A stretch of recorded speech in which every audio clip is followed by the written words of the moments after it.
Welcome, everyone, to the Aspen City Council regular meeting of January 13th, 2026, our first formal meeting of the year. And I'm not sure what we have echoing. There we go. Thank you, Bill.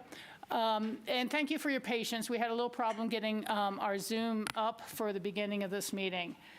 So I am going to call the meeting to order and ask you, Nicole, can you call the roll, please? Councillor Benedetti. Here. Councillor Doyle. Here. Councillor Guth. Here. Councillor Rose. Here. Mayor Richards. Here.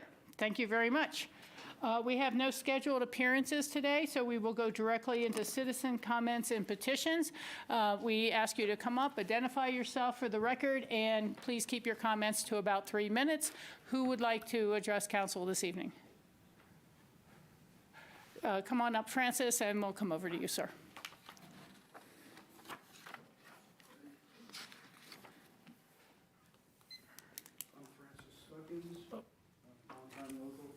Microphone. Oh, is your microphone on? Green light. We'll do it for you. There you go. Thank you. I'm Francis Stuckins, longtime Aspen local. Happy New Year. 2026 is the semi-quincentennial, the signing of the Declaration of Independence. Semi-quincentennial. I didn't use spell check or anything. So I wish us a happy New Year. It's the midterm, stuff like that. First thing I'd like to say is I support Aspen Daily News in their acquisition. I read Dave Cook's editorial. I'm glad Spencer Knight is sticking around. I read Andre Saval's editorial too. I couldn't agree more with the direction they're going. I hope I got my fingers crossed about the Daily and the community and stuff like that. I was especially impressed by the commentary today by Daniel Whiteson, Do Aliens Speak Physics? And he talked about Carl Sagan, and I know the Voyager spacecraft are out there in intergalactic space. I love Skinner's Star Trek analogy and Gruder on the positivity of the coming year. Let's see, what else? Oh, I support 100% Troy Selby and the 520 Grill, now Silver Peak, moving into Yogi's spot. He's a community family man, and he's been here forever. I remember him from Lucci's. We were pals, and we've cooked together. That's about it. So still looking for a coffee joint and an Aspen tea pad somewhere in the future. Thank you very much. I appreciate your comments, and thank you for coming in. Nice haircut, Francis. Yeah. Cheers.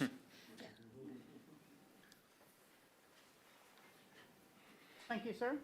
Just identify yourself for the record. Thank you. My name is Monty Love. Thank you for your time today. I won't take up too much of it, but I'd like to propose you to consider changing the idle ordinance at school bus stops to 0, like it is at the school bus and pickup at the school. I just recently had an incident at my school bus stop where a parent came in, parked his vehicle, got out, left it running. I asked him to turn it off because there was a visible cloud of exhaust. He would not. So as a result of this, I just like to change the ordinance to make it 0. And then there's no ambiguity. It's 5 minutes right now, but 0 at school bus stops. Carbon monoxide is fatal in hours at 200 parts per million. It's fatal in minutes at 800. This is indoors, but in outdoors, it's still extremely toxic, especially in close proximity. It doesn't take any time to warm up a fuel injection car. It takes like 30 seconds. And as for the interior, the temperature being warm, I don't think that's a consideration when we're talking about our kids' air. Idling engines also produce a lot more emissions when they're idling than when they're running. With my current situation, I called the transportation department at the school, and she gladly moved the bus stop 40 feet away, which makes all the difference in the world. But I don't think they should have to do that because cars can still park as close as they want to this. So if there was 0 idling and bus within X amount of feet from a bus stop, then that would solve the problem totally. I mean, there are cars that have to stop for the bus when the bus stops. There's only so much you can do. But I think if people do what they can do, it'll minimize it tremendously. We all remember the Logren family in 2008 that died from carbon monoxide poisoning. It's deadly inside. It's extremely toxic outside in close proximities to mufflers. So I just would like for y'all to consider that. And I think if we just enacted that and put up signage, that we could cut it down tremendously. Thank you so much for bringing that to our attention and coming in to speak about it. And we've heard you, and we will forward that to our Environmental Health Department and Parking to take a look at. Thank you very much. Thank you. Additional public comment. Tony, please come up. Hi, for the record, am I speaking to the right one? As long as the lights are green, you're good. This one here, Okay. okay. Happy New Year, everyone. For the record, my name is Toni Kronberg, and every year I always come forward with a couple of resolutions that I'd like to see happen. Great. And one of them, I'd like to thank the council for, in yesterday's information packet, there was a note from Pete Stryker that said that hopefully this spring that you're going to take a tour of the Aspen Recreation Facility just to see what improvements can be made, what additions, and then hopefully that outside swimming pool. And then I also wanted to speak briefly on Resolution 10 that you have before you tonight in the packet, which is basically approving extension of the existing IGA to jointly support mental health services. I think most of you know that I've been a swimming instructor for 50 years in town, and one of my big emphasis is on mental health and developmental for kids. And I wanted to thank the City of Aspen, Aspen Valley Health, the Aspen School District, the Town of Snowmass Village, and Pickens County for endorsing this resolution. You're providing valuable funding. And then the staff report in the whereas in the IGA, it says that mental health disorders and substance misuse symptoms have a prominent presence in the Pickens County community and have been exacerbated by COVID-19. We're doing much better this year than we did 2 years ago. So far, the schools, like substance abuse and suicide attempts, have dropped, I think, almost 15 to 20%. And then there's also a really poignant, if I can use that word, staff report from Pete Stryker again, and that says mental health disorders and substance misuse symptoms have a prominent presence in the City of Aspen and the Pickens County communities, and that everyone is joining together in a community effort for continuum of care, prevention, intervention, treatment, and aftercare. And my biggest ask is that we take measures to prevent it. So I want to say thank you very much for, I'm sure you're going to, it's in the consent calendar, approve that today. And then, again, looking forward to the spring tour for the Aspen Recreation Center. Thank you very much, Tony. Appreciate it. And just for public information, some of the items that Tony is quoting from are available to the public to read online under aspen.gov, City Council, and then it will have both our agendas for upcoming meetings and any information memo that our manager has sent to us. So it's good information and good to know that people are using it, Tony. Thank you. Okay, we will now move to the next portion of our agenda. If there's anyone online who cared to speak, Hayden, weren't you going to do a public comment? Javier? No, not today. And no one else seems to be online. Is anyone else in the room for public comment? Okay, no, I will close the public comment section and move to special orders of the day. This is council members and mayor's comments, and I am just going to start with my one public announcement and save some comments till afterwards. Golf Passes, there's going to be an open house on Thursday for all those interested in learning about the Aspen Golf Course. And the open house is this Thursday, January 15th, from 4 to 6 p.m. at City Hall to educate the public about the changes in the 2026 golf pass prices. To improve tee time access, the Aspen Golf Club is reducing the total number of golf passes available and limiting the number of reservations each pass holder may hold within the booking window. To prioritize availability for golfers, the Aspen Golf Club continues to focus on serving primary residents, those with a local driver's license or a state ID reflecting a local zip code. Residents who wish to be eligible to purchase a 2026 Golf Pass must complete the primary residence verification form available at aspengolf.com by noon on January 30th. So that's your drop-dead date, noon, January 30th. The open house will be held in the City Council chambers, this room located on the 3rd floor of City Hall at Rio Grande Place. And again, this is Thursday, January 15th, 4 to 6 p.m. Thank you very much. And I have asked my fellow council members if they would occasionally read these communication updates. So let's go down the line with that, and then you could have additional comments afterwards. Go for it. This is Radon Action Month. January is Radon Action Month to encourage residents to test their homes. The City of Aspen and Pitkin County are giving away free radon test kits during the month of January. Pick one up today at City Hall on the 1st floor or at the Pitkin County Administration Building. Thank you very much. Your second one? Absolutely. The City of Aspen is also hosting a permitting mix and mingle on Wednesday, January 28th from 12 p.m. to 1:30 p.m. in the Dunaway Room at the Pitkin County Library. Connect with City of Aspen permitting staff from various departments, including building, planning, engineering, utilities, parks, and parking, to learn about the permitting process, build relationships, and ask questions. Light refreshments will be provided. Thank you, John. Welcome. Christine? Great. Overnight parking restrictions are in effect. The City of Aspen reminds residents, visitors, and downtown employees that no parking is allowed in the commercial core between 3 a.m. and 7 a.m. After 2 months of issuing warnings, Aspen police officers are now actively enforcing the law with $75 tickets to violators. Vehicles parked overnight during a snow event will be subject to being towed with fees up to $260. These restrictions are focused on safety. Keeping streets clear between 3 and 7 a.m. allows our crews to remove snow efficiently, maintain proper drainage, and reduce hazards for drivers, pedestrians, and the city staff working in winter conditions. If you plan to imbibe, please plan ahead and take the bus. For those who work during those hours, parking is available on residential streets and in the Rio Grande parking garage. Thank you, Christine. And we can use the snow to make those guys have to plow the road, so. And Sam gets the best one. Yeah, one I feel personal pride in, the food sales tax refund. So Aspen residents who live within city limits for the entire year of 2025 and who have been registered to vote since January 1st, 2025 or before are eligible to apply for $136 food tax refund. The City of Aspen created the food sales tax refund as an incentive to encourage voters to support a sales tax referendum. It is intended to reimburse voters for the approximate amount of sales tax that they would pay annually on grocery purchases due to the imposition of a city sales tax. The deadline to apply is April 15th, 2026. And for more information or to apply, I would say Google Aspen food sales tax refund. Yeah, great. Thank you very much for that.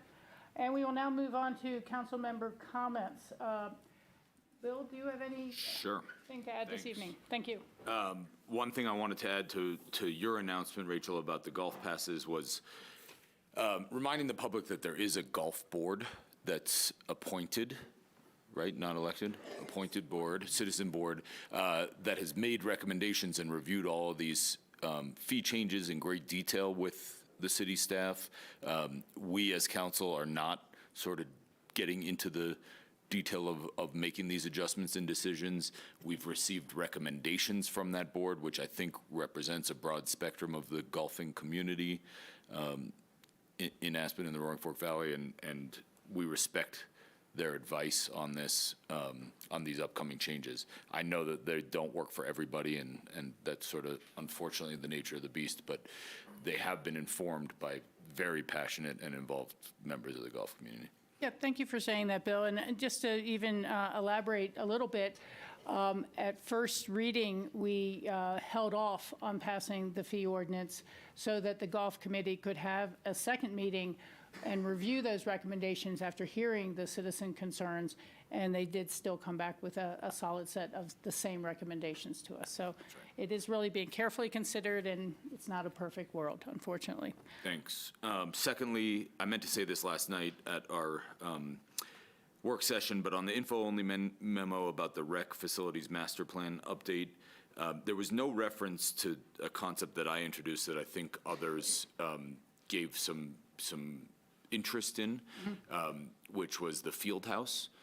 And I would like for that follow-up report to be amended to include reference to the concept of a field house. It only talks about an indoor gymnasium.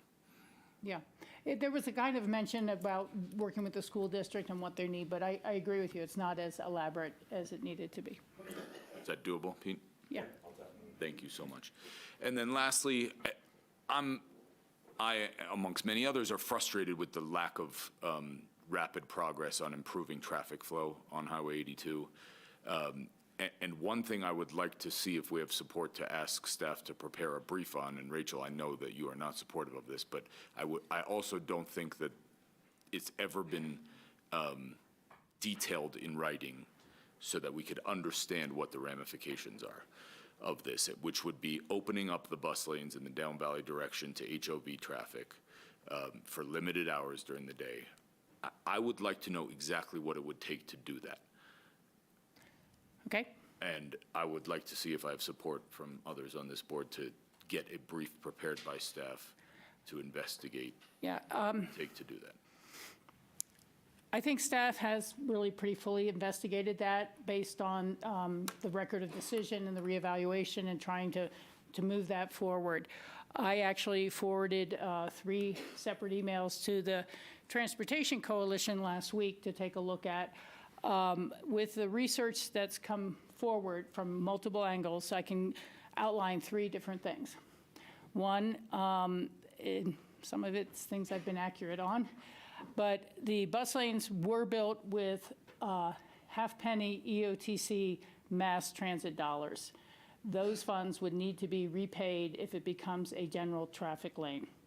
Secondly, the City of Aspen residents were the ones who voted to allow the open space on either side of Highway 82 to be used for mass transit only. That was the specific language in the ballot, and to open that up for general traffic use would require a new vote of the City of Aspen.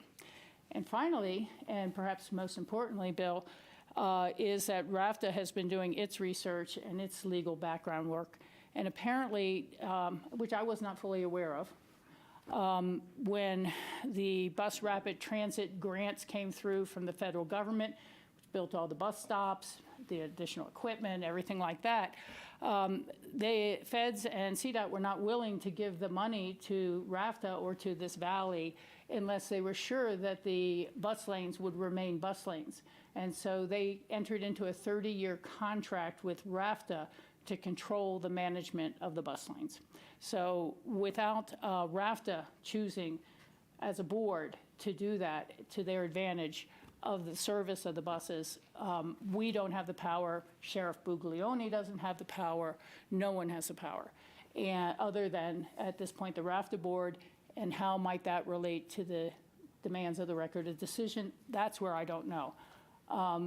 And Pete has told me that they've had leadership meetings, head meetings on, with the sheriff and the county and police and everyone else. And it is certainly true that if there was an accident and an emergency or wildfire, yes, they could open all those lanes up. They could commandeer those lanes.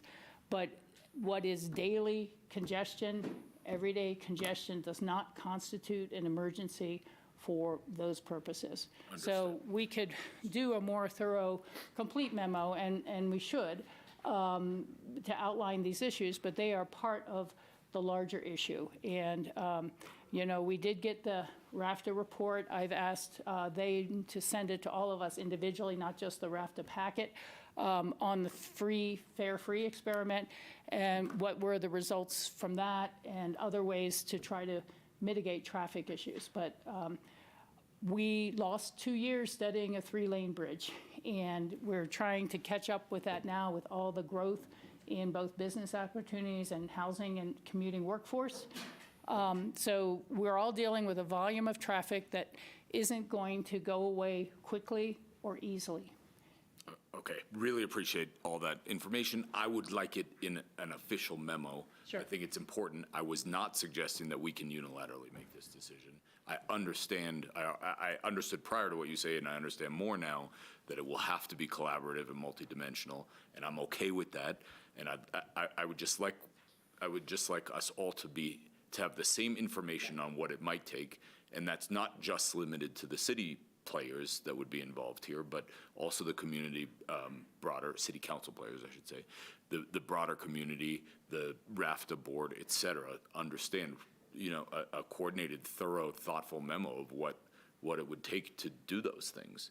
And, to your first point about the repayment of the EOTC funds, is that something that would need to be repaid in full or pro rata based on the sort of expected lifetime of those lanes and the amount of time that's been elapsed? I don't know the answer to that question. I don't know if anyone knows the answer to that question, but those are the types of things that I'm curious about. I have no idea what type of money we're talking about here, and I would like to know so that I could advocate for doing something like this. To one of your nuanced points, Rachel, about RAFTA having control over this, I think that the board there might be an angle where they could be convinced at least to do this in the interim until there's dedicated transit lanes in each direction, because the buses are being impeded by this traffic flow as well. They can't get down Main Street any faster than everyone else can. So this may not be a permanent thing. It may be an interim thing until there's a different solution in place. But it doesn't mean we should just say that's the way it always was. We should live with it. I really would like to sort of explore doing something, and it just seems like the most obvious low infrastructure opportunity. Yeah, and this isn't the place for a larger discussion. I think we could schedule a work session on this and start to really try to bring it together to try to answer the questions. I think what I know I'm running into is myself, and some people don't like the answers to the questions we ask.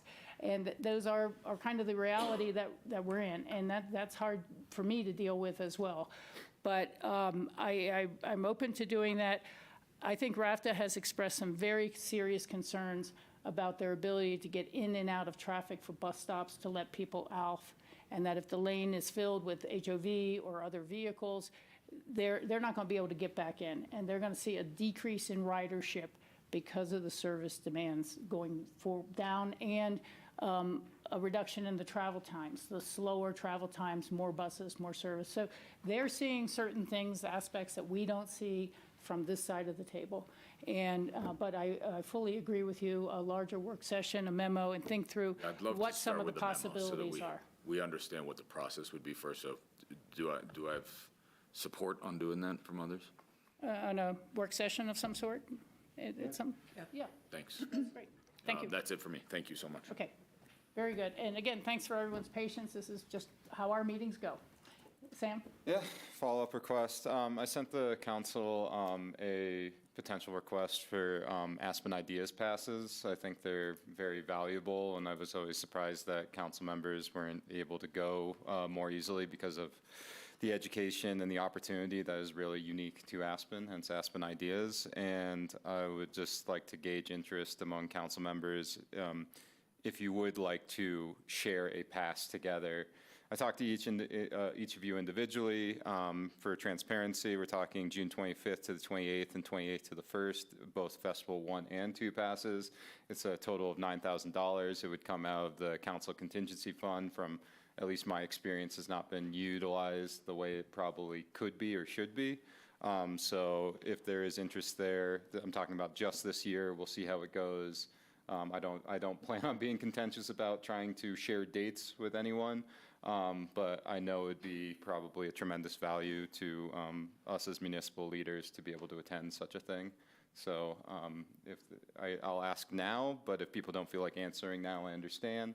I can ask again in 2 weeks. I just want to put this to bed once and for all, however you guys decide you want. But I would be interested. I'm supportive of trying it this year and see how it goes and if there's value from it. Thank you. Yeah. I am a little more hesitant. I think I've expressed that too Yes. personally. I look at all these things and think, well, we could start sending council members more on our sister city trips to go with the kids and meet our foreign coparts and how our other municipalities doing things. $9,000 is a lot of money, and most of these things are broadcast on the radio station. And so it's just been a bit of a hesitant for me, but I'll go along with the majority of the council, of course. I've been attended before. I see the value in idea generation and networking. I don't think I'd take advantage of it for either the full-time, so I'm supportive of one, but if everyone wants to. Just one. I'm just one. asking for Okay. one to share amongst the Okay. 5 of us. No, this would not be about one pass each. The Institute had said they would make it transferable where they normally aren't. And so that's the only concession that they were making. I do see some value in it, but I also see tremendous value in going to Colorado Municipal League conferences and Colorado Association of Ski Town conferences, which are much less expensive than this particular pass is. I'd like to look at the schedule and check it out and come back to this in 2 weeks. They don't release the schedule till June. Oh, well then. But the theme of this one has to do with the 250th anniversary of the Declaration of Independence. They talk about, a lot of it obviously is like foreign geopolitics, but a lot of it is just talking about like wellness, purpose, innovation, health, a lot of things that very much relate to local issues. Yeah. And again, we'll come to a final conclusion at a future time, or did you want to, I kind of wonder, I'm glad you brought it up. I would say that at least the first session's worth of pass does conflict with the Colorado Municipal League Conference, which is focusing on municipal issues in Colorado. And I know I've tried to see if you guys would attend some of those or make time in your schedule for that before. It's very valuable to meet your colleagues and hear the ideas, what other communities are doing there. So that's where I know I won't be using the pass, because I'll be at CML. Okay, I heard a yes and a yes, so I don't know if there's another yes, otherwise I can bring it up in 2 weeks, or if you Was that really just one- want to say no, no, was- I can no, put no, to bed. no. Wait, I had a hard time understanding from John where he was Yeah. at. But Christine, you was a yes to buy one pass or both passes? I'm a yes for a pass, one pass. Okay, was the ever asking for. $9,000 for the 2 sets. Okay, Well, again, granted, the schedule for the Ideas Fest isn't going to be presented, but the fact that the CML conference is at the same time also affects my decision, so I still would like a little time to think this over, if we can revisit it in 2 weeks. but I do think we've heard 3, so we'll just say that, it's a majority. There you go. Okay, like I said, just this year, we'll see how it goes. Hopefully, it's a benefit that I've definitely found from it. I thank you very much for considering it and moving it forward. There we go. Thank you for bringing it up. Did you have anything else, Sam? That was it, thank you. Okay. Council comments, Christine? Just a quick one. I went to 4 events at the Wheeler over the holidays, a family film fest, a family dance event, a concert, and a comedy show, and it was fantastic. The programming was great. It was wonderful to see the Wheeler full of locals and visitors, and I would just encourage anyone who has not taken advantage of the Wheeler Insiders program to sign up. It's great access and discounted tickets, so there is a lot happening over there. Okay, thank you. John? Yeah, first I just wanted to say how pleased I was to see the article in the Daily News today about rafter ridership increasing 36% during the fare-free pilot. That is, I think, significant. Moving on, normally I talk about the environment, but tonight I'd like to talk about our current national political environment. As an elected official, each member of Aspen City Council is required to take an oath of office, which includes upholding and following the Constitution of the United States. All public office holders in the U.S. take an oath to uphold and protect our Constitution, obviously including our leaders in Denver and Washington, D.C. I wavered on the decision to speak out about this today. I don't wish to bring any unwanted attention here, but I also feel I have to respond to our federal government's recent actions, acting without guardrails in so many different areas. Specifically, 2 things over the last week. The military operation in Venezuela and the shooting of an unarmed protester in Minnesota. First, Venezuela. If anyone blockaded the United States, launched a military operation on our shores, killing civilians in the process, and seized our natural resources, the United States would consider that an act of war. This incursion was illegal according to the Constitution. The President is required to get congressional approval for military actions for reasons that should be obvious to anyone. Second, the shooting in Minneapolis, claiming the mother of a 6-year-old. The logic in defense of the shooting was, quote, she was disrespectful of law enforcement, unquote. Meanwhile, the January 6th rioters who physically attacked Capitol Police officers were all pardoned. Colorado is a democratic state, much like Minnesota. The President has already threatened our state in several ways. What happened in Minnesota could happen here. Please stay aware and stand up for your neighbors. None of us are safe unless all of us are safe. And I'd like to end with a quote that I found appropriate today. Terrible things are happening outside. Poor, helpless people are being dragged from their homes. Families are torn apart. Men, women, and children are separated. Children come home from school to find that their parents have disappeared. It's from the Diary of Anne Frank, written in 1943. Thanks.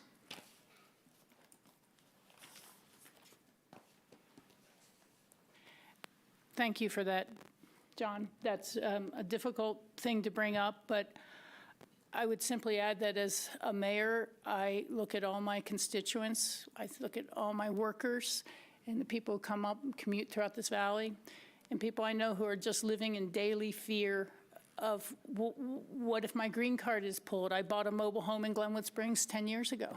What if? And it's just tormenting, and it's a black cloud over our community, and it's a black cloud over our country, where we're starting to clearly see the financial impacts of taking away the farm workers, taking away construction workers, hurting people throughout so many different aspects of just trying to live their lives and make a living. I'm also very concerned about the masking aspect, the no identification. Why would anyone have to be anonymous to do a legitimate job? And you read reports that the training time period for ICE officers was originally 13 weeks to make sure these people were really trained. And they've shortened it down to 5 weeks and offer a $50,000 bonus to anyone who walks through the door. There's reports that very many of these people are now functionally illiterate, as well as poor language skills for the United States. And they're just taking anyone they can and putting a gun and a mask on them and terrorizing the citizens of the United States and their neighbors.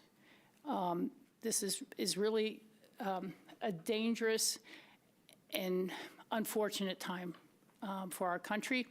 I think we all believe in strong borders and strong enforcement of migration at the borders and legal migration, but we're not seeing an effort to remove criminals and rapists and drug dealers. We're seeing an effort to go into high schools and remove students. We're seeing efforts to go into workplaces and remove current workers who are just living an honest life. So I think it's gotten beyond the pale, and I can only hold my breath and hope that we don't see that in the Roaring Fork Valley. But they're going after our neighbors in Arizona. They're going after our neighbors across the country. So it's down to come. I'm going to switch gears real quickly and just say I do appreciate the RAFTA report. I've asked that we get it all individually on the fare free, but I do have to tell you that there really was a little bit of missing nuance in it. When you look at how much increased for recreation, shopping, and dining, I don't know that as opposed to commuting for work. It's very hard to say, was this people from Glenwood going up to T-Call to go to the shows, or was it people deciding to go from Basalt down to Glenwood for dinner? You don't know. That sort of metric was not really tracked, but we can't say that ridership was Aspen's all workforce. You know, we can't say that. And while the question was asked, would you continue to support fare free from the riders, you are be surprised to find that 90% or more said yes.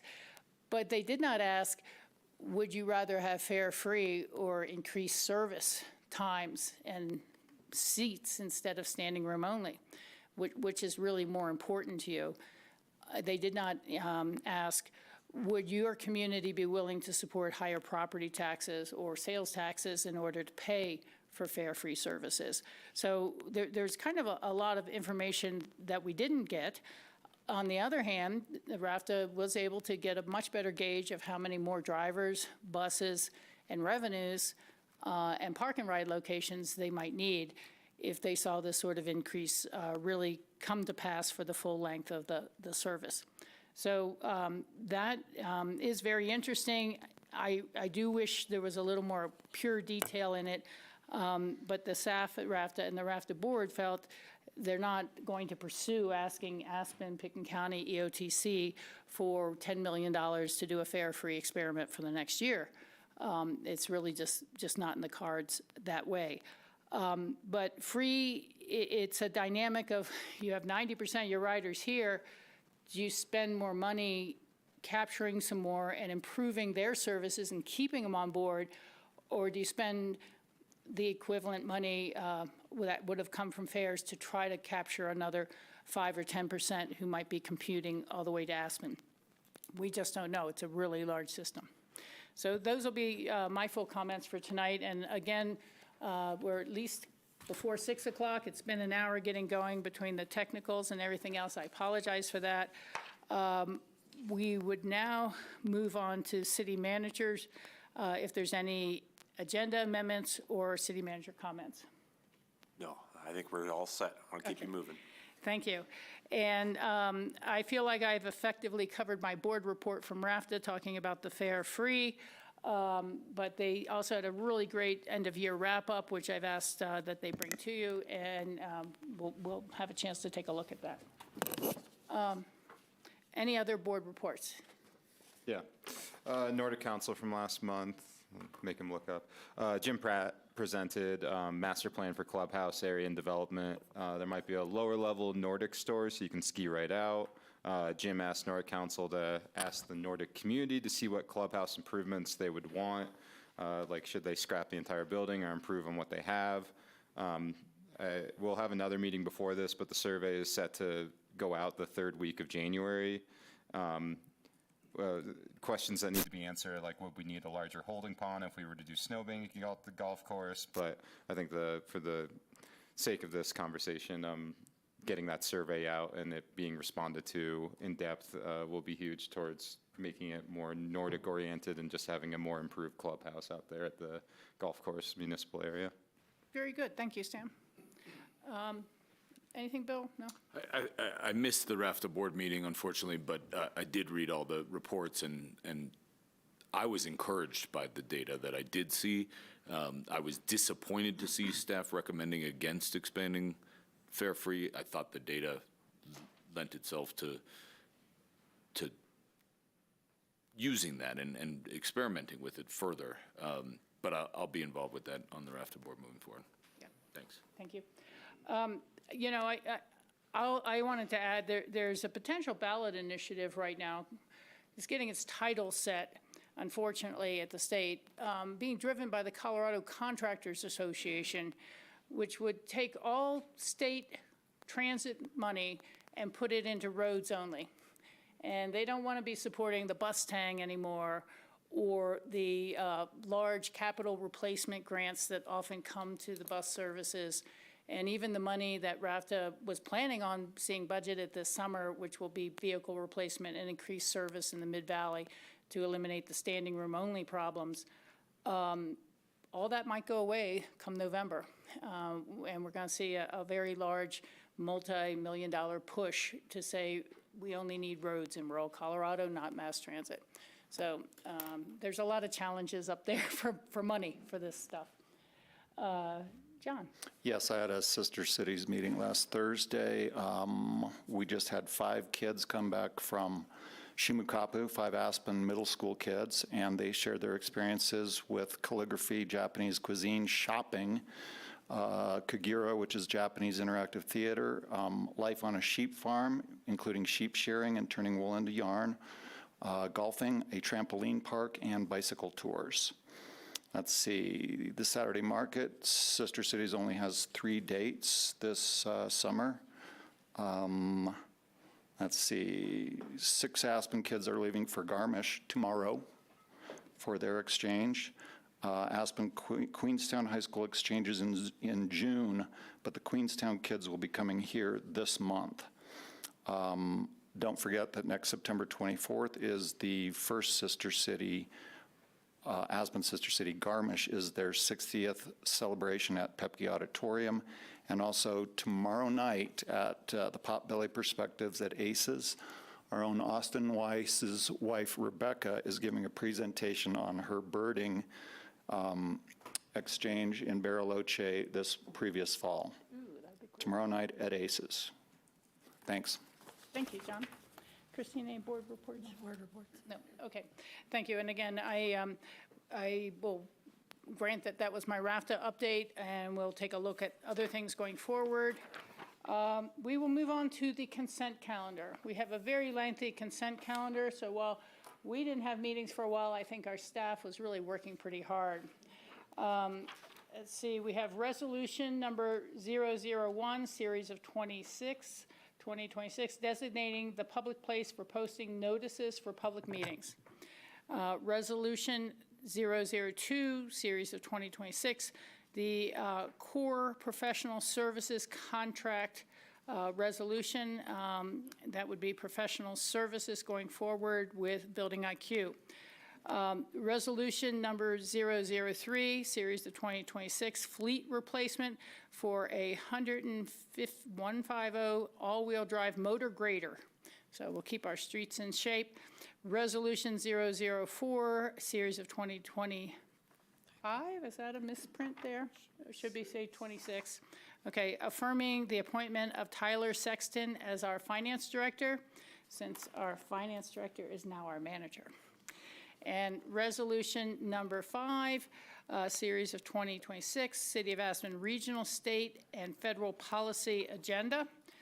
We create a kind of written document so that we can effectively send letters or testify without having to have a board meeting first to convene. Resolution 007, series of 2026, the Armory Hall Adaptive Reuse Contractor at Risk Change Order. And we will take a look at that one. Resolution 008, series of 2026, contract approval for the Aspen Recreational Center electric gearbox replacements.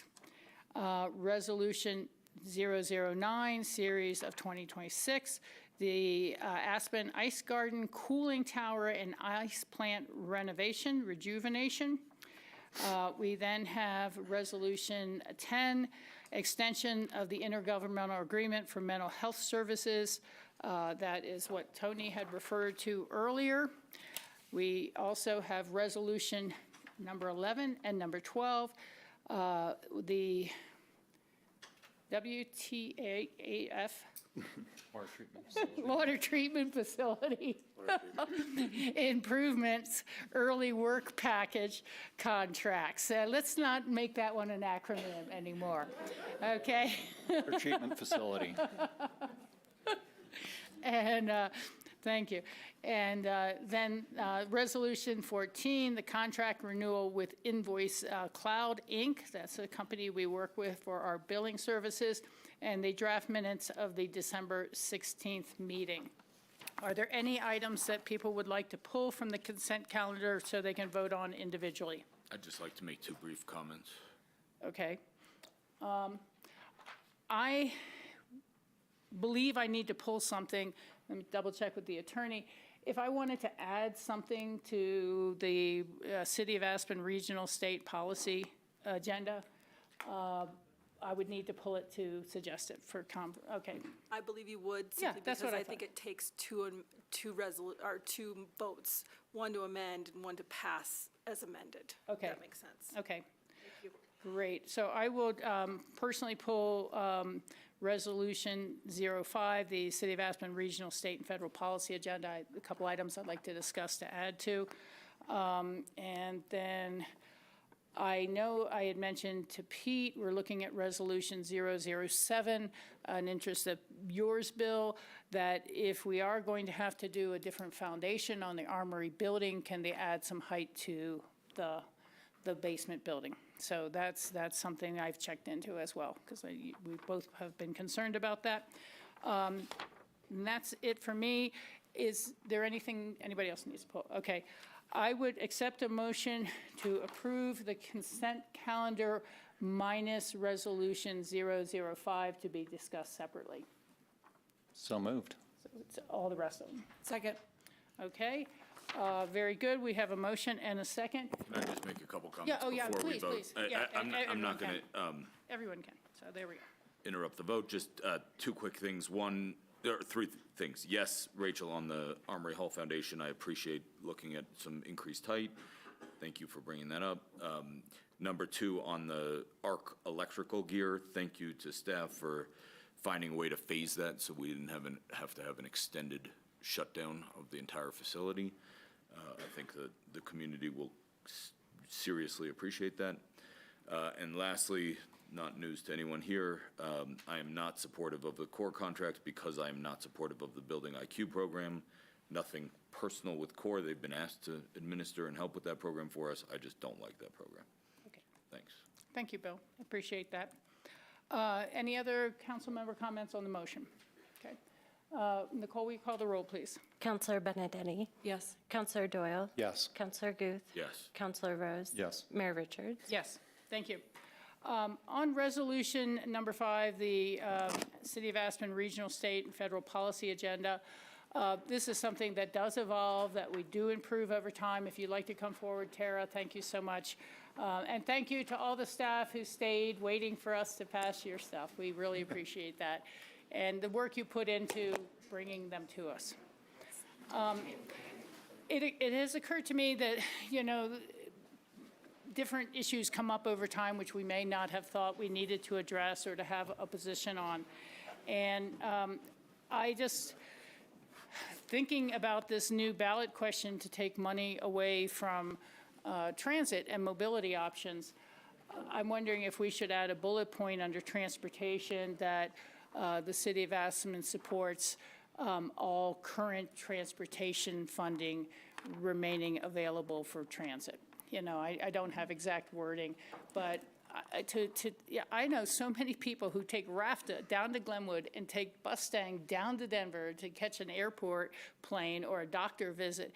The idea that we're going to defund the two lines that actually serve the state for people without a car, that if you were to build a highway and you wanted to have a bike trail on the side to take the bikes off the road, suddenly CDOT can't do that. I'm not even sure they'll be able to build park and ride lots anymore if it all has to go to roads. It's a very extremist position that we're seeing promoted by the Colorado Contractors Association. So we could bring this back again next week if you want me to try to wordsmith a little better or something like that, but legislature is in session, and if others are supportive of that, I'd love to have some language to be able to say Aspen supports mobility, mass transit, and keeping transportation funds available for transit.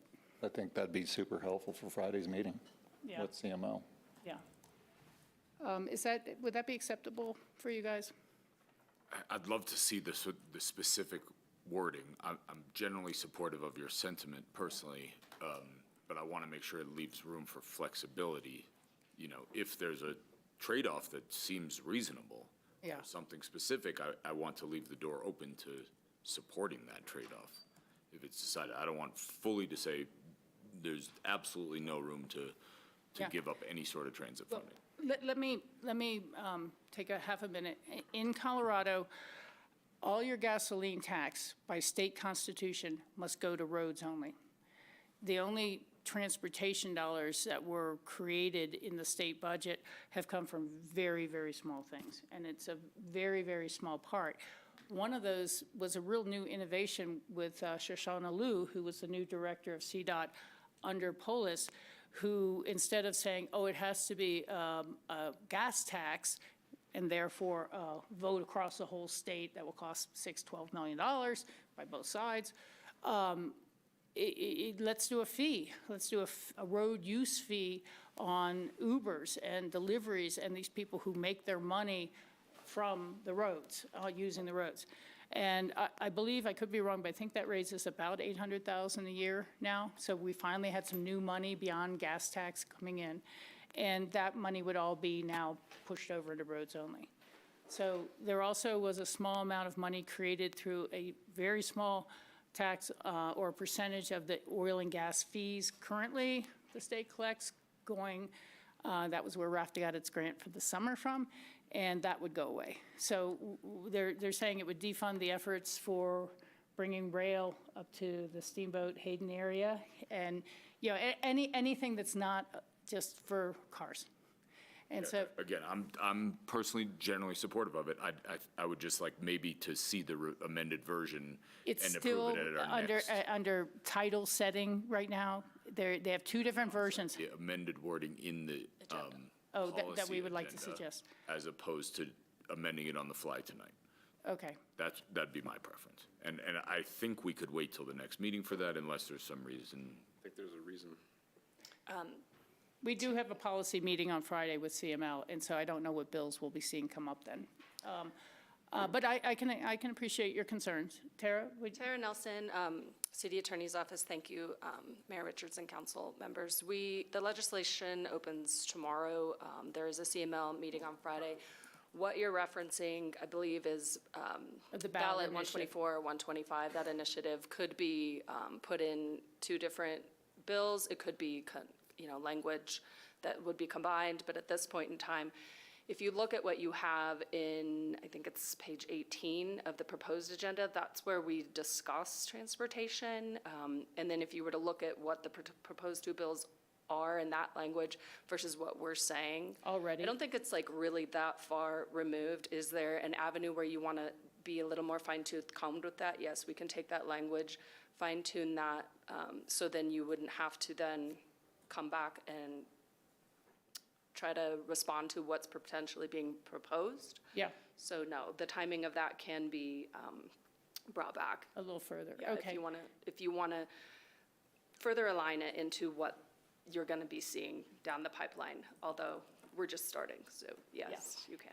Yeah, I'm happy to let it go for another 2 weeks if we can have a little more information and make sure it's something that we all are clearly supportive on. And thank you for that, Tara, to say, that we do have a certain amount of platform to stand on right now. We do. We've been in to conversation support. with our lobbyists and with the Colorado Associated Ski Towns and to see what similar like-minded community ideas might be, and we can also beef up that language and give it another shot. So. Yeah, thank you so much for that. The other item that I think we should consider talking about, and again, we can hold it till 2 weeks from now, but is I've been informed there's going to be a slate of efforts to try to expand gambling, gaming in Colorado into different communities than the designated Cripple Creek, Black Hawk, and Central City. And the concern for me is that, once one resort community has it, they're all going to have it. And when you look at the power of money in Vegas or the power of money of how it has transformed Cripple Creek, it gets a little scary. And CML does not really have any gaming policies at all. This could be because Vegas is starting to suffer and other places. And so Vegas has lost its shine. Let's move to Colorado. But I think we should, as a board, say, do we want gaming in Pickens County? Do we want to see those social effects, or is that going to be an additional draw for our guests? And the answer is pretty much no. But do we want to see it happening throughout the state? Do we want to compete with a Glenwood Springs ski area or Vail ski area or Beaver Creek that has added a few casinos? I think it's something that is just detrimental to the communities that surround them. You know, there's statistically, you can see the divorce, the drug problems, and the bankruptcies in communities surrounding gambling communities. So again, I'll wait till 2 weeks from now, but that is the other thing that I was hoping we would have something on our policy agenda about. Okay, so For clarity, for Tara's sake, she generally assists the city manager's office and the mayor in preparing this document. Would you like Tara to prepare language to include, I guess I'm looking to the majority, if there's a majority support for including additional language for amending the policy agenda to include language specifically related to legislation and a policy position opposing legislation that would expand gambling. And if we do, we can propose language so that you're ready to address that in the next 2 weeks. I just wanted to be. yeah, is everyone kind of nodding their head? They at least consider it at the table, and we'll either include that's it the at case, that point or eliminate it. I would add that as additional content item in the beginning and then just create a new section for that, if that's the case. Yeah. I don't see whether it would align somewhere else as just a bullet point. Yeah, yeah. Any thoughts or comments? Is that okay to bring that back and discuss it? Yeah, more? I'd love to see it back. I don't have enough information right now to. Yeah, we're not endorsing, we're not passing anything tonight, but these are the two things. And if others, again, reading through our policy statements, you see anything else that you would like to add, change, or delete, we'll have a little better time to drill down on that. Appreciate that, and you're Okay, always welcome. thank you so much for staying, Tara. We appreciate that. Okay, so we have passed the rest of the items. We are not voting on Resolution 05 today, and we'll see it again in 2 weeks. Thank you very much for that. Back to the agenda. There is no notice of call-up with HPC. There is no first reading of ordinance. There is a public hearing, though, and that will start off with that is ordinance number 18, series of 2025, the City of Aspen fee ordinance. And we have some presentation here. Quick one. Okay. All right. Good afternoon, Council.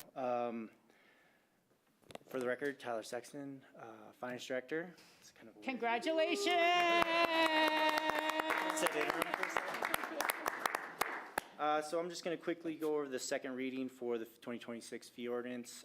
Just a quick reminder for the public and the council that the fee ordinance is reviewed annually by both staff and council. These changes, these fees were brought to council during the October work sessions and has been implemented into the 2026 budget. With all that said, staff is looking for recommendation for approval of the 2026 fee ordinance. And if you have any questions, I'm happy to answer them. Okay. And in case there's any wondering, we did have some computer translation confusion with the first fee ordinance that we passed at the end of December, where it changed percentages and numbers, unfortunately. So we have already rescinded that to make sure that there's no false information out there. We did pass on first reading at special meeting December, the first reading of this ordinance, and now we are at second reading to kind of complete the do-over that has happened in December.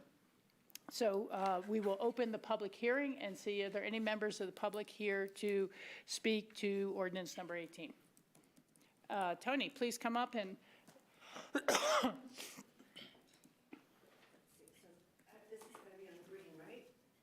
on green, yes. Okay, it's on green. Hi, for the record, my name is Toni Kronberg, and I have 3 points I'd like to make about the fee ordinance. And the very first one is in anticipation of the spring tour of the potential expansion of the Aspen Recreation Center. We know that decisions are based on need and can we afford it. And I would like to bring forward that in addition to the fee structure that's in place right now, that we also increase the programming within the Aspen Recreation Center, specifically the pool area.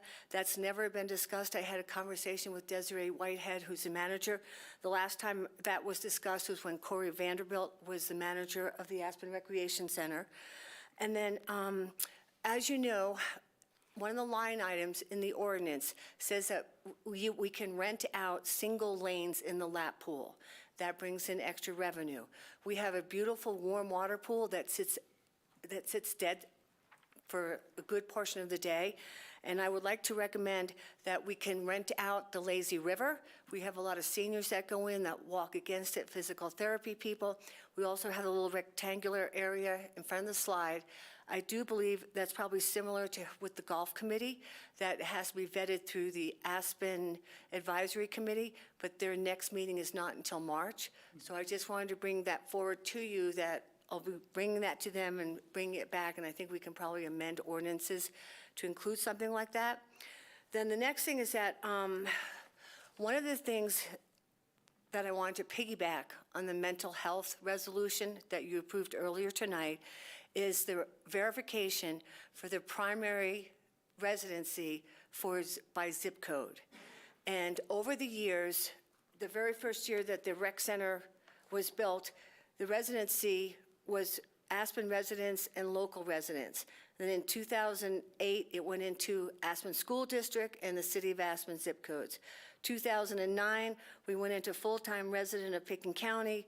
2010, we went into urban growth boundary, including the Airport Business Center. 2018 included the Roaring Fork Valley. In 2012, again, urban growth boundary.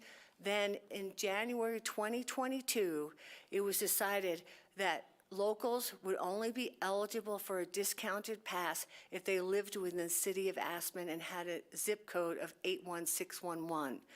What that does, it excludes almost a third of our Aspen school system kids, because these kids, a lot of them live in Snowmass Village, Woody Creek, Basalt, Picken County. So we are depriving a lot of our kids the ability to be able to afford the Aspen Recreation Center. And for example, the golf pass, Rachel, you brought up earlier Tony, you have about 15 seconds. about their primary resident, is that they have 6 or 7 different zip codes where are qualified for the discounted pass. And the Aspen Day Camp, the same thing. So my request is that we change it from 81611 to the school system's boundaries, so that everyone, and I don't know if you have that Okay. ability to make that I don't think we're decision. going to have a chance to take a look and change all of it this year and now. But I will tell you, I am concerned that we're not just using zip codes for verification. I think it needs to be more of a physical address in Picken County. But there were deals struck years ago in the 70s when the county started sharing back its 2-cent sales tax with the municipalities, and in Basalt, in Snowmass, and Aspen. And part of that was that the city would not charge differential rates for recreational facilities. And it's been hard to track down whether that was a handshake deal or whether there were documents. I know Tom Oken was adamant about it in the county level. But I appreciate your comments, Tony, but I think continuing to try to both expand and narrow it down to locals at the same time is really a challenge. And it's a challenge financially of the subsidized activities, of how many and who we are all going to subsidize, whether in terms of a discounted pass. Is it, as you just read, was once the entire Roaring Fork Valley could get a discounted pass? So we're trying to balance those things. So my ask is that we back our students in the Aspen school system, and that every child in the school I'm system going to look gets into that. verifying the information you're passing along to us here, but I am not going to sit here and change our resolution on your information. So it's in your ordinance. Yeah. It's on the line. It says 81611. And perhaps it's best that I go through the ARC Advisory Committee and bring this forward to them so that they can bring it back, and also the school system.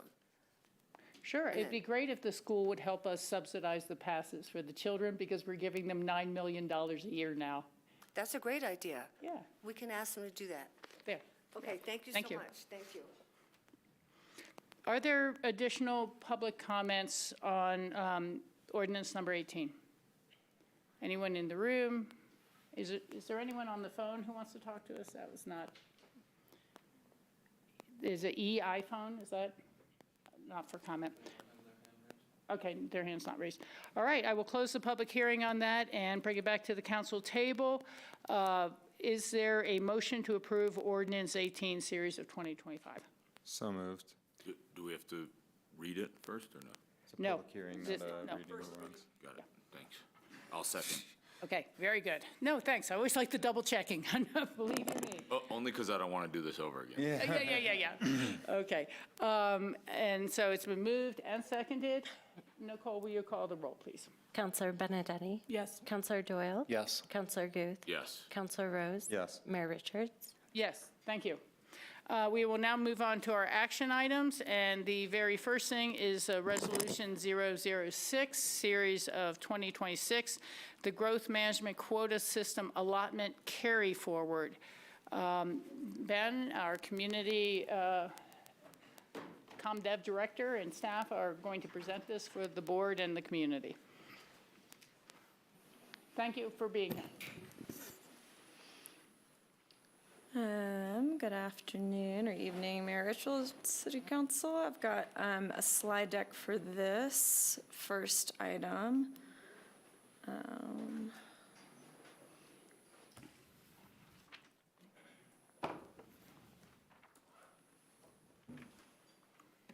Okay. So yes, this is Resolution 6, Series of 2026. This is part of an annual request in front of City Council as written in Section 26-470, which is our Growth Management Quota System, or GMQS code, requesting that City Council look at the previous year's allotments for GMQS and decide if they wish to carry forward any unused allotments into the next year, which for this would be unused 2025 into 2026. So the way that we come up to the total of the 2026 is just adding any of those carry forward into the standard annual allotments, which are set forth within the GMQS chapter.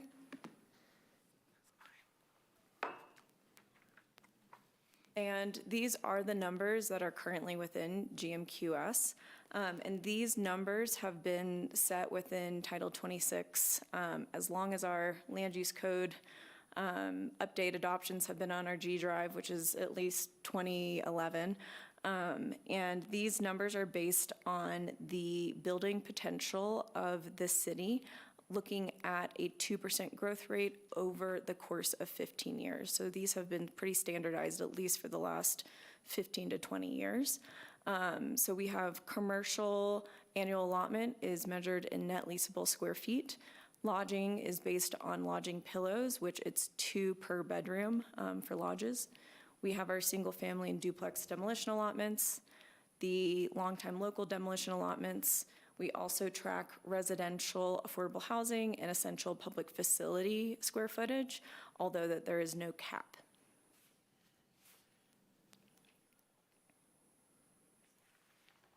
So looking back into 2025, we did not carry forward any from 2024.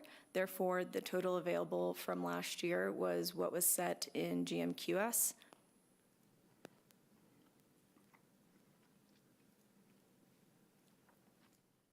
And for 2025, this is what we used. So just over 1,600 square feet of net leasable. We used 0 lodge pillows, all 6 demolition allotments, and all 2 35-year-plus local demolition allotments. No new affordable housing or essential public facility square footage was created in 2025.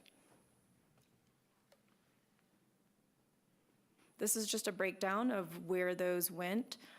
So the net leasable square footage for commercial was within 2 projects, one for the Hotel Jerome and the second was for the Wild Fig.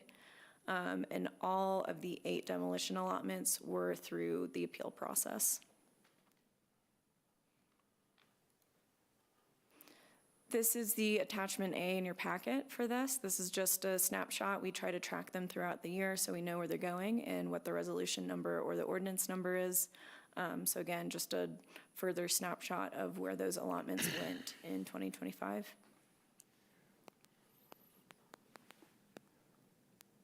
Therefore, we have their remaining allotments there in the bottom. And that is what City Council has the discretion to carry forward from into 2026. And to be clear, would these then go on top of a 2026 allotment? Correct. So there would be 224 lodging pillows and 62 some odd thousand, 63,000 square feet of additional commercial. Yes, that is correct. Okay, thank you for that. In the past, I think these allotments have not been carried forward, certainly for recent memory. And it is the staff recommendation not to carry them forward? Yes, we can go through the review criteria if you'd like, which is where staff brought the recommendation. There's 3 items that we base our decision on, and I've sort of gone through each one and where we came up with our decision.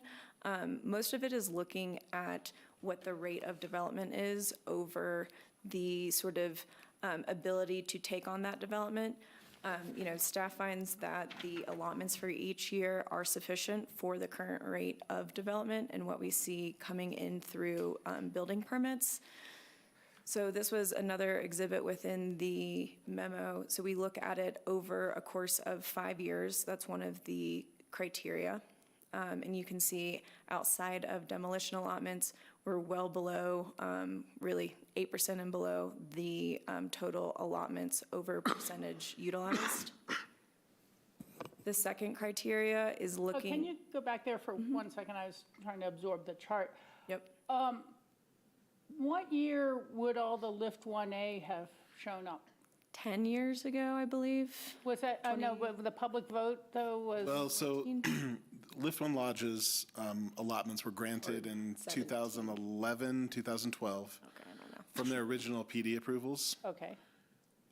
The Gorsuch House Amman project, when it was approved by voters, required a multi-year allotment for their total number of lodge pillows. And I think it was 2018, 2019, or 2019 and 2020. Okay. I'm not sure which, but that it did require us to use a full year's pillows and then some additional from the next year in order to accommodate that second hotel in that project.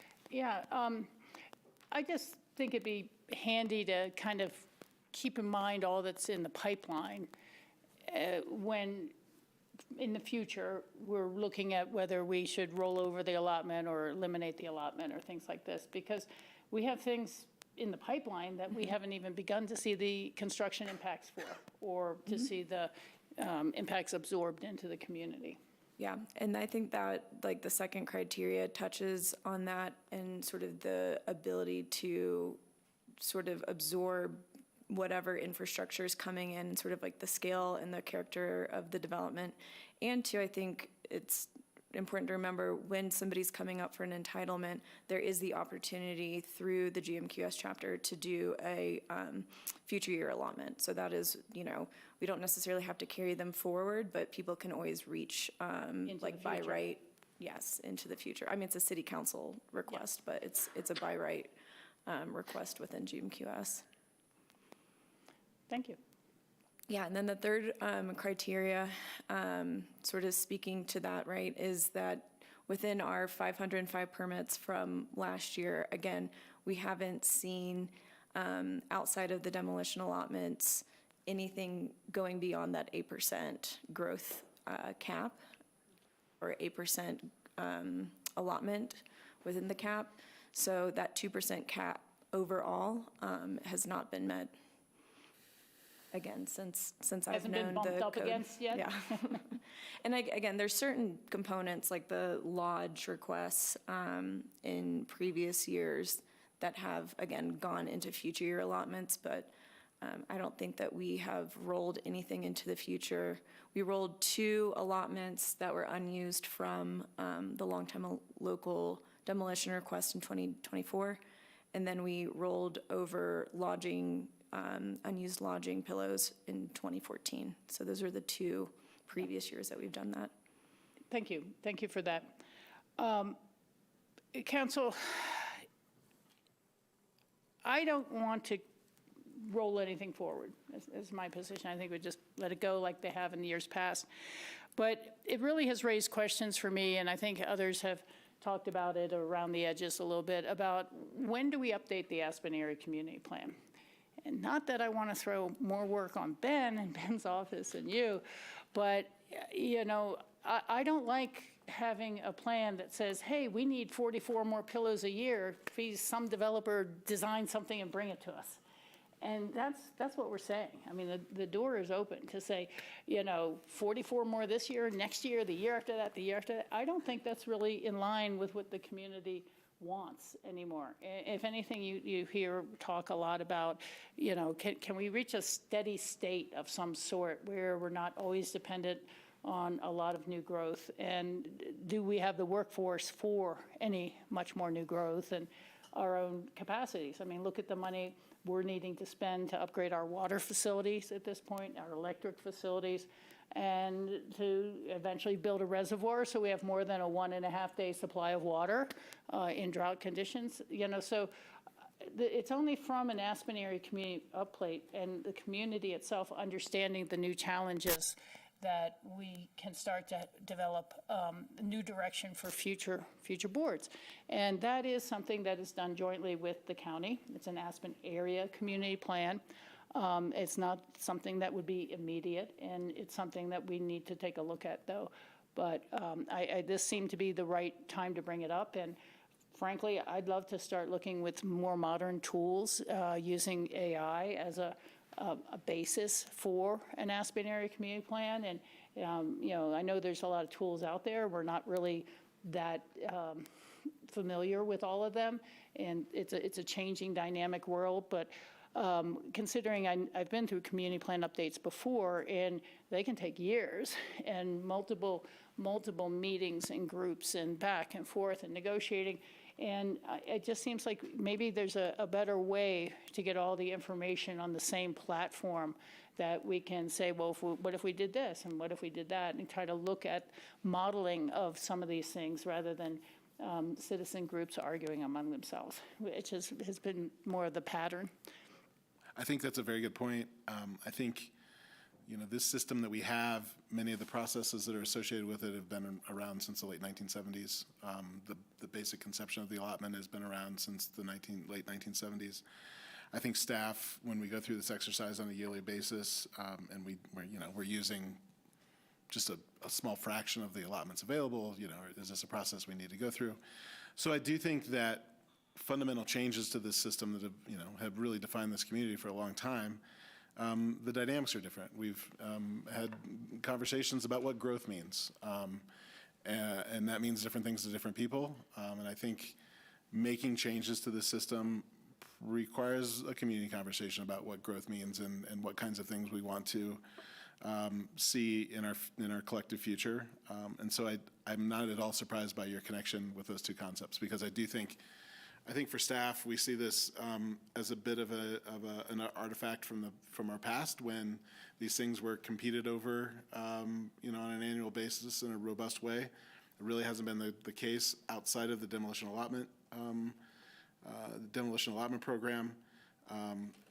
But I do think that questions about what that system looks like moving forward is worthy of a broader conversation about where we want to be moving forward. So I'm not at all surprised by the linkage of those concepts. It just brings it up. So let me ask South Council members, we have additional comments or questions for ComDev? I have one question. Please. The GMQS doesn't account for lodging pillows created by short-term rentals in any way? So it doesn't specify what type of lodging pillows it is. So it could be short-term rental ones, but it's based on the use. So this is based on a lodge creating, like the use category of a lodge. So they certainly would be short-term rented, but. But you wouldn't know if a A house we issued a demo permit for was going to be used for short-term rentals. Well, so let's distinguish. I think, and I think Haley was mostly correct. If we're looking at a property that functions like a lodge but is a condominium product ultimately, those still require often short-term rental permits. And so if a project was coming forward that, functioned as a lodge and there might be a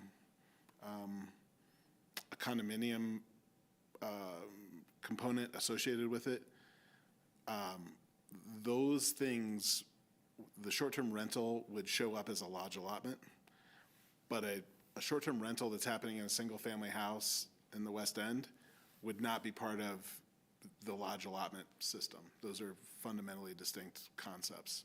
It's around the use, around the, what we see as specifically lodge use. Short-term rentals are distinct from that.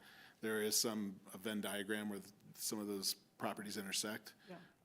But short-term rental, we've got our own, the other limits that we have in the short-term rental program that put some constraints on those.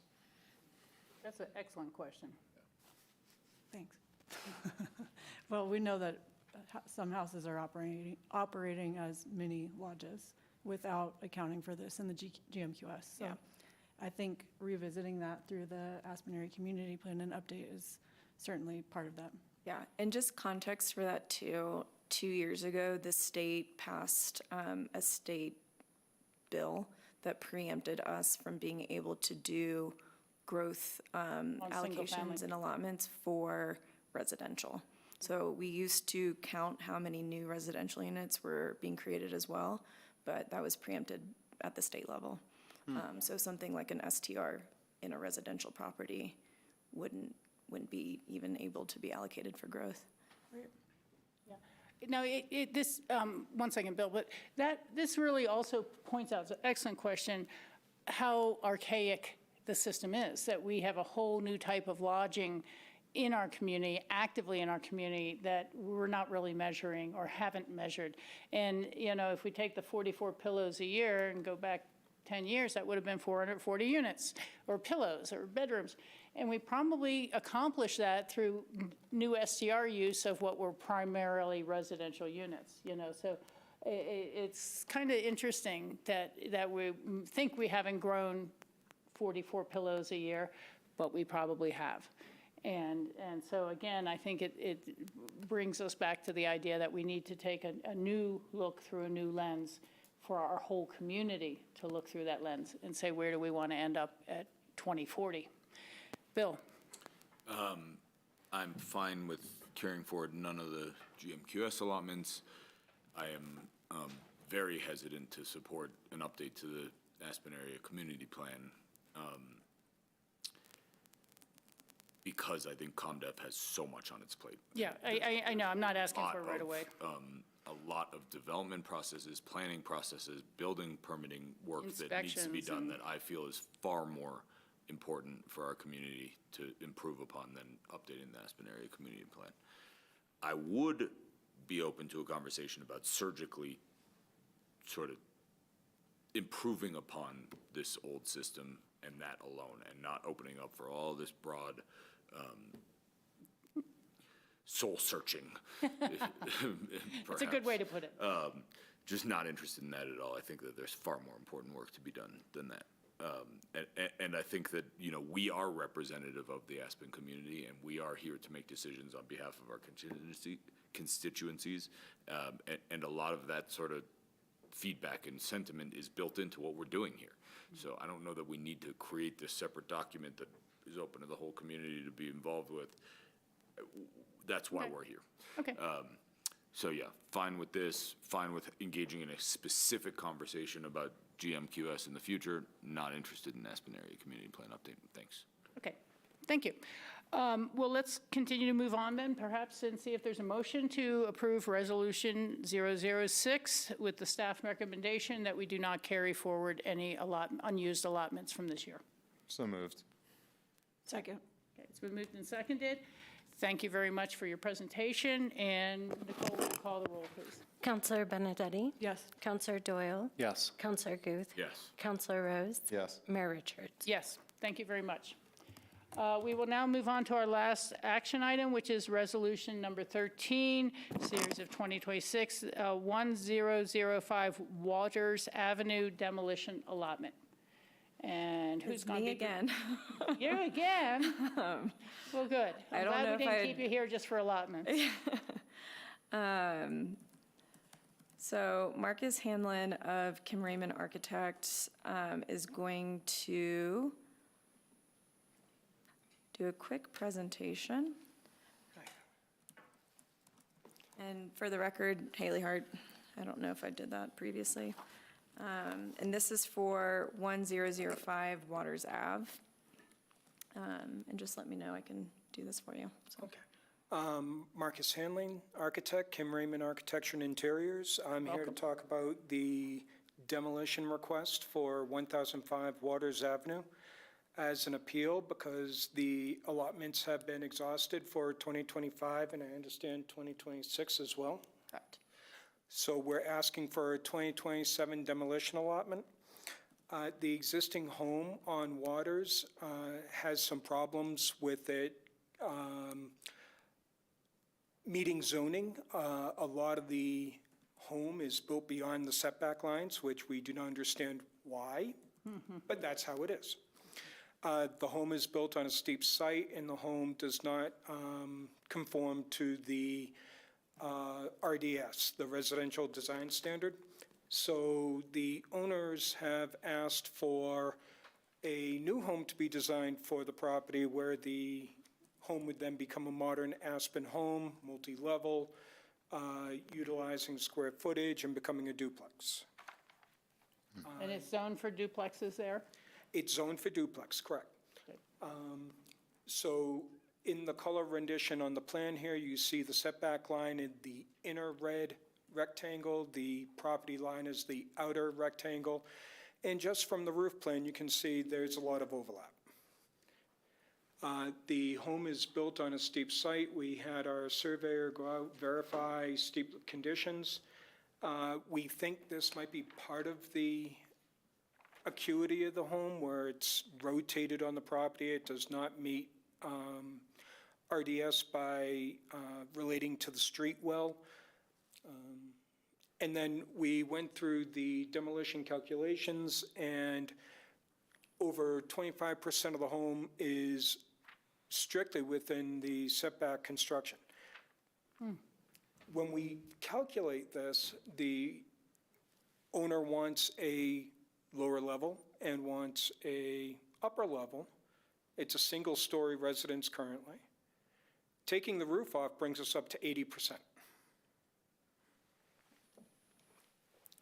So the residential design standards, building orientation to the street, we have a hardship with that.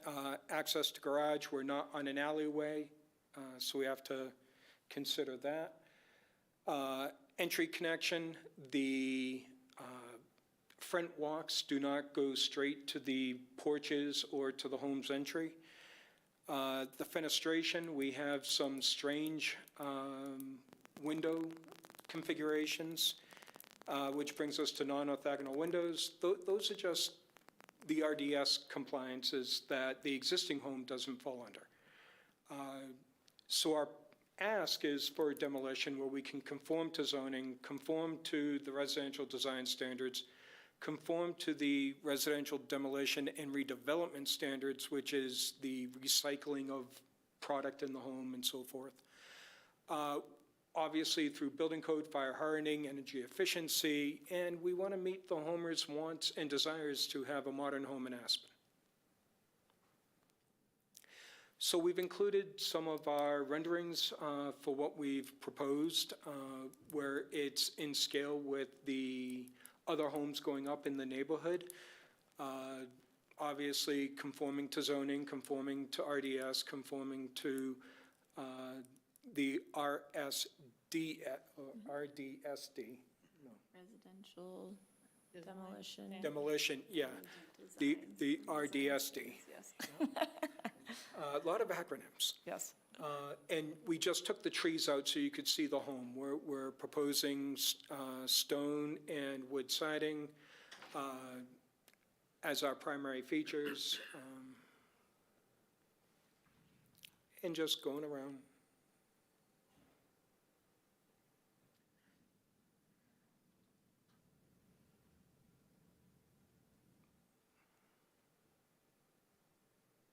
And is that the size home allowed by zoning, or is that with an additional TDR or anything? No TDRs. This is what's allowed by zoning.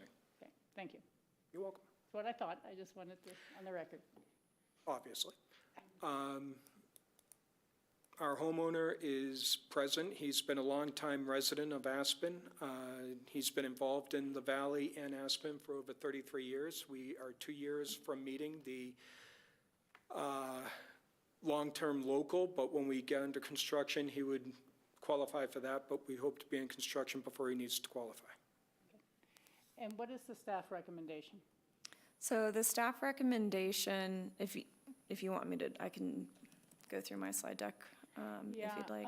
I can make it, I can just go back to the Let's to the go last one. relatively quickly. We have an executive session. So after this. typically, yeah, staff has a recommendation, but for this one, just because it's a new year, and again, because of the conversation we just had with GMQS, you know, it's really up to city council's discretion if they want, if you all want to do a 2027 allotment. So, you know, a one-time allotment from the future year. It is up to city council. So we are asking you for that direction since we are coming into the new year with 0 allotments for 2026. Thank you. Council members, have you considered this and have comments at all or further questions for the presentation? I'm totally supportive. My only sort of question, food for thought for everybody would be, given that they're 2 years away from the 35-year designation, in which case they would qualify for the long-term local, if we're supportive if we're collectively supportive of this, does it make sense to give one of the normal allotments or one of the long-term local allotments for 2027? That's accurate what I said, Haley, right? Correct. Okay, thanks. Yeah. Interesting point. Yeah, I wonder whether you could give one and then swap it out once you've hit the age, or whether our attorney will tell us that unless you physically are that age now, we should stick with the 2027 allotment.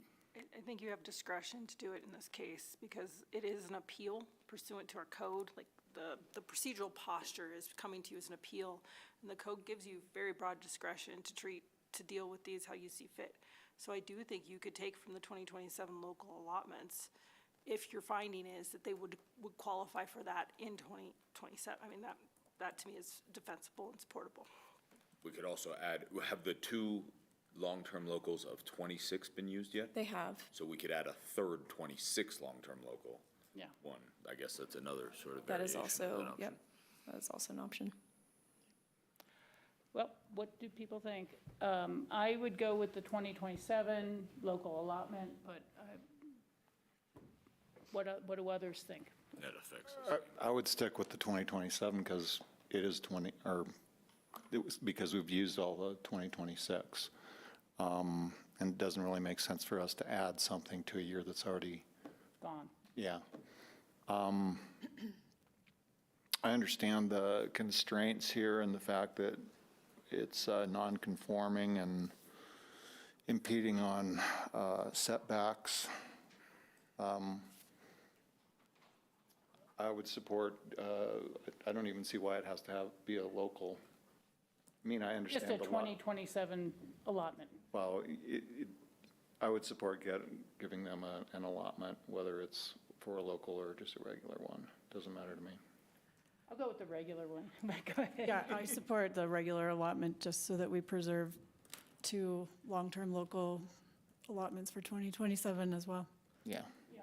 And, yeah, I'll just point out the parallel with the GMQS, which we just discussed, which our program allows borrowing from future years when needed for a project like Lift 1, and it allows borrowing from future years for smaller projects like this. So I would support the 2027 allotment from general allotment pool. Same old, same old. I don't know where we're at as far as amending this program, but it would be nice, because we always seem to say yes and always have the same thing, to just streamline this and not have to come before council, because every time I listen to an applicant give their reasons, I think to myself, what are the reasons? It's just, once again, it's completely our discretion, and I wish there was more criteria to this about the house deserving a demolition. And I appreciate the reasons tonight, because I was closer to, this is why we deserve a demolition permit, but it's one of those things where, like, we listen to us every so often, and then we keep taking from the year afterwards, and it's just a program that's behind, if nothing else. So it's just a very weird system to keep pulling from the next year. It's the same as our allotment that made LIF 1A happen. It is a weird system. I'll agree, I'll give you that. But by design, so I don't know. But you're okay with the 2027 allotment, or no? I mean, I'm searching for a motion so we can finish this item. I'll try. I'll make a move to approve this with granting a regular 2027 allotment. Is there a second? Seconded. Okay, very good. Thank you, Bill. No games. Yeah, no, and we have a motion and a second. Are there any council comments they'd like to make on the motion? You're welcome to do so. You've already, okay. Nicole, will you call the roll, please? Counselor Benedetti? Yes. Counselor Doyle? Yes. Counselor Guth? Yes. Counselor Rose? Yes. Mayor Richards? Yes, thank you very much. And Ben, you have a And comment? if I may, just in quick comment, we heard very clearly the outcome of the work session that we had on demolition allotments. Staff has got some things drafted. We anticipate coming back to you folks very soon with those. We were kind of waiting to see what the outcome of the 26 were coming into the first of the year. So now that we've got clarity on that, please know that we've got some code changes coming your way with the definite outcome of trying to streamline and preclude this from coming to your agenda. Yeah, thanks for saying that, Ben, because I was going to maybe offer it, but I wasn't sure. I wouldn't be getting out over my skis. No, I will just say some of the delay has just been writing code when we were uncertain about what 26 was going to look like, was going to cause some complexity to our process. And so now that we've got clarity on that, I think we've got some clear provisions that will come forward to you during the first quarter for sure. Very good. And so we've called the roll. That one's over. We're now about to go into our citations to go into executive session. So thank you very much. Thank you. Sorry it was a kind of drag-on meeting, but Thanks. we got through all of it. Thank you. Thank you, Mayor. Staff is requesting an executive session tonight pursuant to Colorado Revised Statute, Section 24-6-402, subsection 4B, conferences with an attorney for the local public body for purposes of receiving legal advice on a specific legal question, and subsection 4E, determining positions relative to matters that may be subject to negotiations, developing strategy for negotiations, and instructing negotiators. The specific item of discussion we wish to discuss tonight is the potential litigation regarding Wrights Road Waterline Replacement Project. And as always, the clerk will maintain a recording for not less than 90 days. And we will adjourn down to our little dining room area there for this meeting. We will not come back to the main council room. We will not be taking action in executive session. And we just want Grassroots to be able to go home without waiting for us to come back up to adjourn here. Thank you very much, Grassroots. We appreciate your time. We will now have a motion to go into executive session according to the citations listed by our attorney. So moved. Seconded. Been moved and seconded. Nicole, will you call the roll, please? Counselor Benedetti? Yes. Counselor Doyle? Yes. Counselor Guth? Yes. Counselor Rose? Yes. Mayor Richards? Yes. Thank you very much.